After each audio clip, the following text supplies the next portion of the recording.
If you have strong thoughts about subscription software for photographers, you're going to love or hate this little rant. Let's go.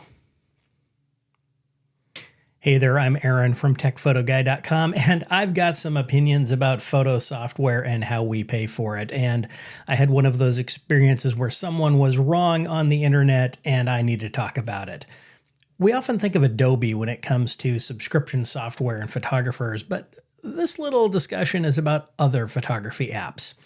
Last week, Pixelmator announced that its app, Pixelmator Photo, which is available for iOS, and soon there's going to be a Macintosh version, is switching from a one-time purchase to a subscription model.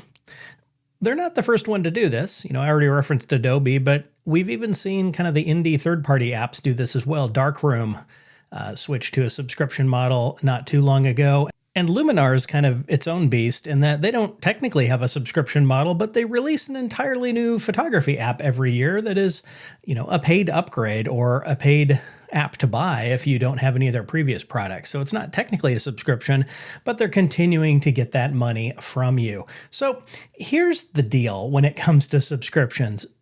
Nobody likes paying for subscriptions. It often means that things cost more money. Heck, Pixelmator even acknowledged this in their announcement about it. But just because you don't like something doesn't mean that it's wrong. I wish that I could buy gas for $1 a gallon. And I wish that when I go down to my local brew pub that I could get a pint of great craft beer for $1. But that doesn't happen. Great craft beer isn't $1 because it doesn't cover the costs of the ingredients and the production and the infrastructure and living wages for all of the employees in it. And that same concept applies to software. When a company says, hey, our business model is not sustainable, we need to charge more money or switch things up in order to keep making the products that you want and that you like, I'm inclined to believe them, right? Your photography clients wish that you would sell them a beautiful 18 by 20 wall portrait framed for $20. But you don't, because that's not sustainable. Unsurprisingly, when Pixelmator announced this, there were a lot of pissed off people leaving their thoughts in the blog post.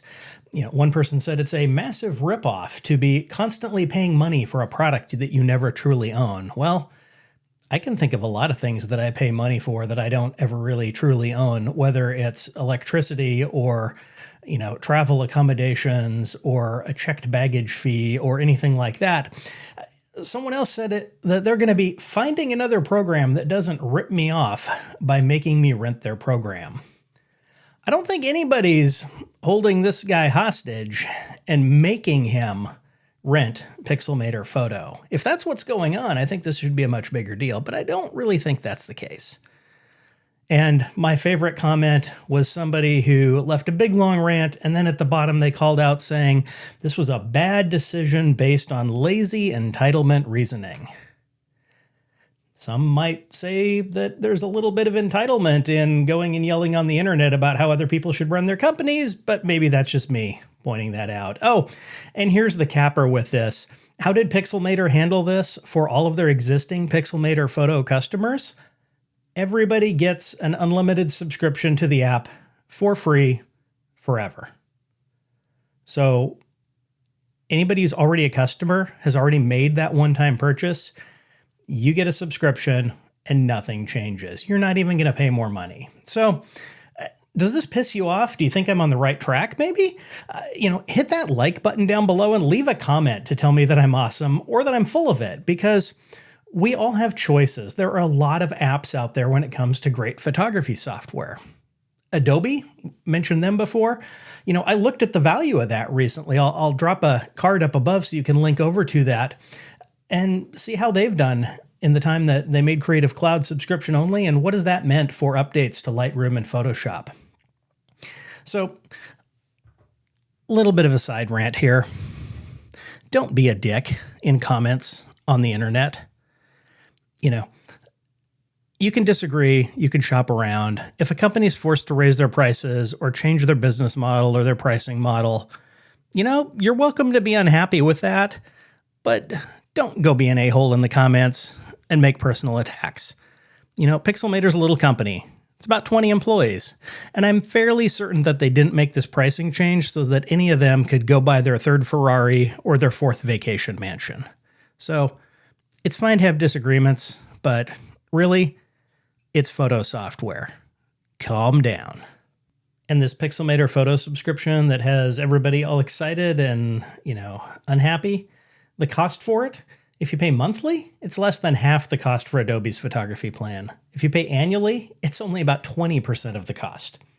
And so photographers, we're more likely to spend more money checking a single bag the next time we take a commercial airline flight for a trip than we are in buying Pixelmator Photo for an entire year, if that's what we want to do. Let's count the blessings that there are a lot of great photography apps out there. Some of them are free. Some of them are a one-time purchase. Some of them are a subscription. Making software costs money. It costs money for software developers. It costs money for equipment that they use. It costs money for the company's infrastructure. And we have to pay for that, just like we pay for our camera, for our computers, even for our film, if that's how we shoot things. So here's a special deal I've got, a completely free subscription. It's to this very YouTube channel. Just hit that subscribe button down below, and I'll have another tech photo topic for you next week. Take care.